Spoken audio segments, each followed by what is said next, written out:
Hello friends, today we will solve the 17th problem of our tutorial series on dynamic programming, and that is Pascal's triangle. We will solve this problem at lead code. So let's discuss the problem statement first. That we will be given an integer numRows. So it's just an integer which is given, for example 5, and we have to return the first the input given numRows of Pascal's triangle, which means that we have to return an array containing 5 subarrays. 5 means the number of rows which has been given as input, and each row represents a row in the Pascal's triangle.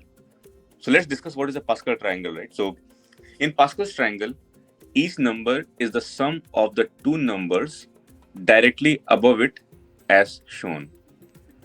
So if we start with the first one, like this one, we start with this row. So this is our base case. We start with 1.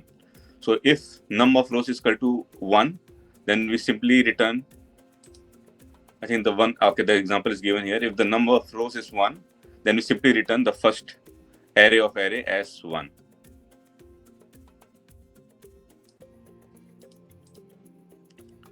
Okay, so let's go with the example of num of rows of 5. So this we have already covered, that it should be 1. Let me make it further small. And for for the second row, let's talk about this element. So this is the sum of, if we have an imaginary 0 here, so it would be 0 plus 1. And the second element, again, it would be the sum of the two numbers directly above it.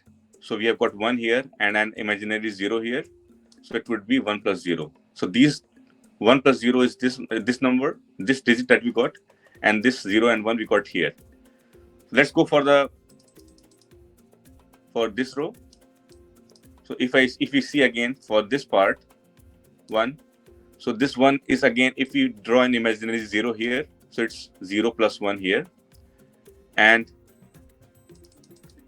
I think here the animation already shows that this 2 has come from 1 plus 1 plus 1, 1 plus 1, and similarly this one has come from 1 plus imaginary 0 here.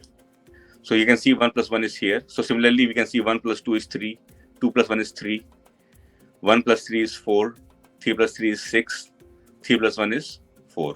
So this is how the Pascal triangle is made.